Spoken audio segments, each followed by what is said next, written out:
Muito boa tarde, boa noite, boa madrugada para você que acompanha o canal do Apollo. Estamos aqui com mais um vídeo. Vamos dar sequência àquele nosso outro vídeo aí, em que eu falava muito simplificadamente sobre a importância da literatura dos clássicos, da leitura dos clássicos. E realmente no último vídeo eu falei de uma forma muito simplificada, né, daquela experiência comum que os seres humanos têm. Esse assunto pode ser muito mais aprofundado, eu não vou fazer isso aqui agora e talvez eu nem seja indicado para fazer nesse momento, mas a gente pode expandir isso até aquela questão da análise das 4 modalidades de discurso do Aristóteles, mas eu falei naquele outro vídeo que nós fazíamos retirar um insight econômico daquela obra infanto-juvenil, O Pequeno Príncipe, né? Bem, então uma breve recapitulação antes de nós começarmos aqui de fato.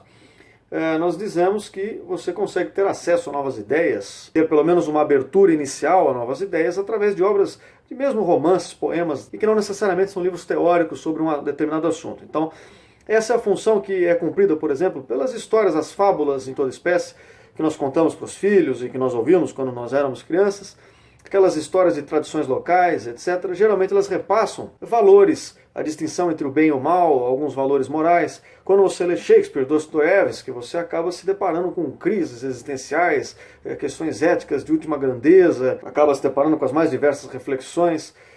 Quando você lê George Orwell, 1984, por exemplo, você tem uma visualização do que é o socialismo, a estatização da sociedade, dos meios de produção, etc.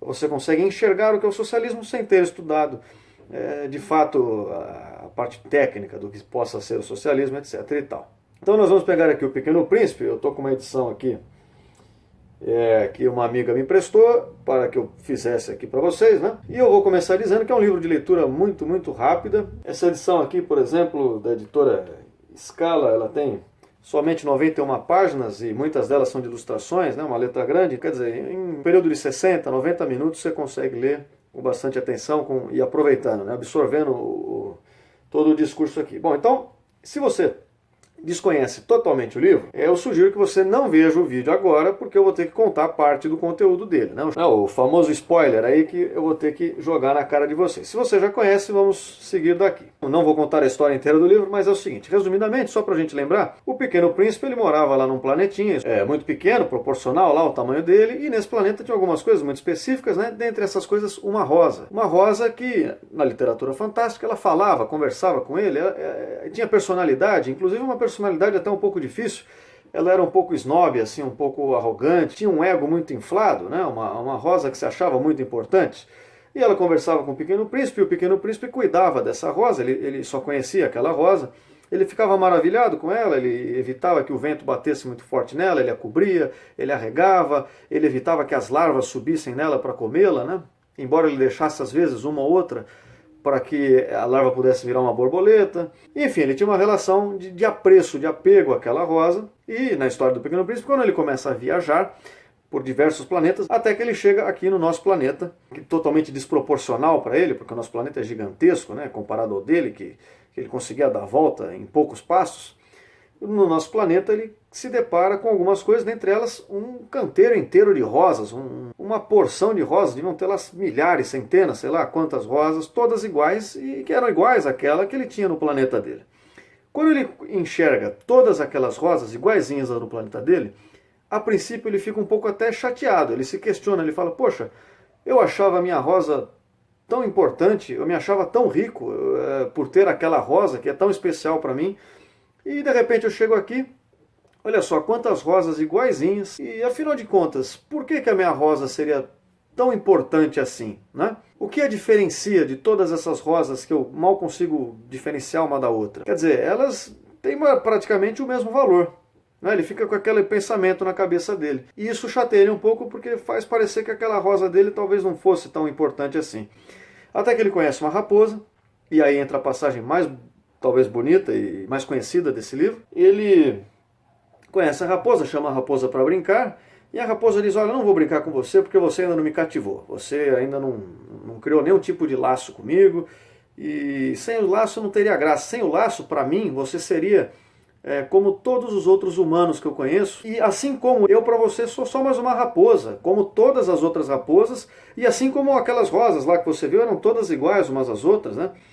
Elas não se diferenciam de uma forma porque elas objetivamente são muito parecidas, mas subjetivamente para você, o valor subjetivo que você daria a mim, no caso a raposa, ele é ainda praticamente descartável, né? Porque nós não temos esse vínculo. Então ela convence o Pequeno Príncipe a cativá-la, a todo dia se aproximar dela, de pouco a pouco, até que eles criassem um laço entre eles e eles pudessem ter uma relação de amizade ali naquele momento, né? E então, após passado um tempo, o Pequeno Príncipe resolve que vai embora e a raposa fica muito triste. Ele fala, não, você vai embora, eu vou ficar triste agora, porque você me cativou. Agora você já não é mais para mim igual a todos os outros seres humanos. Você é aquele ser humano que veio aqui, me cativou, brincou comigo, se aproximou de mim.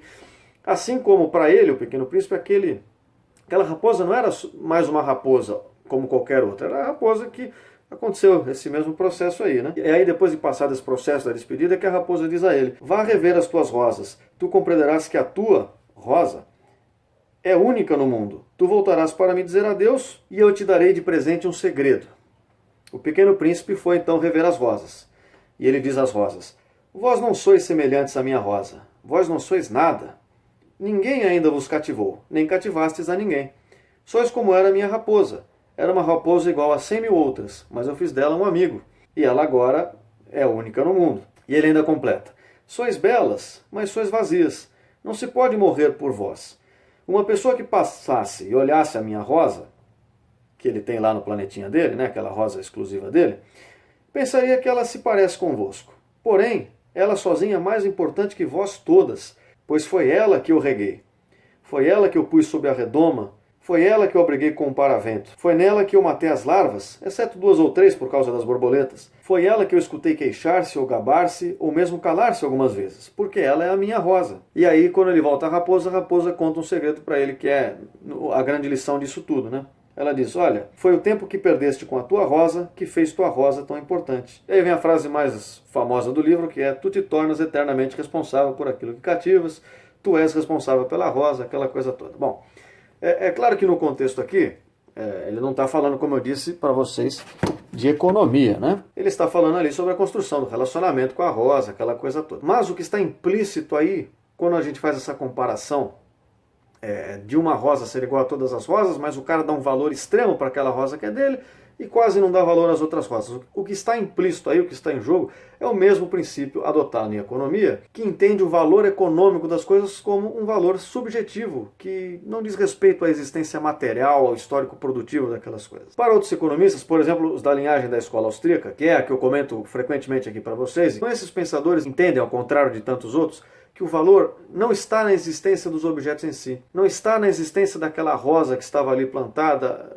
seja no planetinha lá do Pequeno Príncipe, ou seja nas milhares de rosas no canteiro que ele encontrou aqui na Terra. A existência do valor da raposa não está na própria raposa. Na verdade, a raposa vale o quê? Ela não vale nada. Ela vale tanto quanto as outras raposas. Nada. O valor não está contido de forma objetiva em alguma coisa, mas sempre na interpretação de alguém daquela coisa. Então, dando um exemplo ilustrativo, se bem que a gente acabou de ter um exemplo do livro, né? Mas eu vou perguntar para vocês, quanto vale? Pode ser monetariamente, pode ser na troca de escambo, seja do jeito que você quiser. Economicamente, quanto vale uma foto, sei lá, da sua mãe, da sua família, né? Do seu cachorro? A resposta para essa pergunta, naturalmente, que vai ser, bom, depende, né? Quanto que eu estaria disposto a ceder em termos de troca para ter uma foto da sua família? Muito pouco, provavelmente. Assim como você, que está assistindo esse vídeo, dificilmente trocaria muitos bens, muitos valores, algo que você achasse muito valioso, você trocaria por uma foto da minha família. O quanto vale isso ou aquilo, qualquer outra coisa, não sei. A princípio não temos como saber. O valor daquela coisa é atribuído por você a ela, certo? Então, não é uma coisa objetiva, e é exatamente isso vai se desenvolver mais à frente nas teorias econômicas, e é exatamente a discrepância que nós temos, um e outro, do valor que nós damos às coisas, que faz com que nós as troquemos. Toda a margem de trocas está envolvida aí. Sempre que nós trocamos voluntariamente alguma coisa, como eu já disse aqui em outros vídeos, é porque aquilo que eu estou te dando vale para você, subjetivamente, mais do que aquilo que você está me dando, certo? Se você achasse que o que você está me dando valesse mais, você não trocaria. Então, uma relação subjetiva de valores, da qual se deriva toda uma linhagem de pensamento econômico, e é a mesma apresentada nesse conto infanto-juvenil do Pequeno Príncipe, que nos demonstra que o valor da rosa dele, para nós aqui, talvez ela valesse tanto quanto qualquer outra rosa, mas para ele, subjetivamente, e só para ele nesse caso, aquela rosa tinha um valor incomensurável, e ele trocaria todas as outras rosas do mundo por aquela, porque aquela era a rosa a qual ele atribuiu o valor, certo? É claro que isso não é uma coisa extremamente importante, ou até pode ser importante, né? Porque como eu disse, o valor é subjetivo, você pode dar a essa informação o valor que você quiser. Mas é só um exemplo básico, né, de como a literatura de clássicos, a leitura de contos, mesmo poemas, né, assistir filmes, ouvir histórias, como tudo isso tem importância para que nós consigamos desenvolver o nosso repertório de ideias e possamos abrir a nossa mente a novas percepções de mundo. Nesse caso específico, a teoria do valor subjetivo, se uma pessoa, se ela conseguir compreender esse pequeno detalhe, a questão da subjetividade do valor, que se aplica também à economia, ela já vai ter abertura para a percepção de toda uma teoria econômica, né, da qual se derivam tantos outros aspectos, e que nós comentamos brevemente aqui.